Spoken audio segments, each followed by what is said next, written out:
Replacing a valve actuator isn't a simple one and done checkbox of configurations. First, it always helps to have the part number of the original actuator, and if that can't be found, take pictures from all sides and angles of the actuator and the valve. If there isn't a convenient valve tag still hanging around and you don't know the model number or brand of the valve you need, be sure to cut away all the installation covering the valve. Otherwise, the pictures aren't going to help much. Now that you have the part number or taken those pictures, be sure to also write all the other important factors that you know the answers to.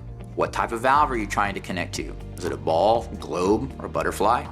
Is the action of the valve 2-position, floating point, or modulating? What is the control signal volts? Is it 0 to 10, 2 to 10, maybe 24 120 AC?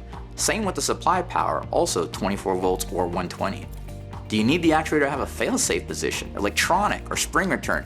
And finally, torque, one of the last things that needs to be determined. However, this is pretty much only found by matching the previous actuator or knowing the model of the valve.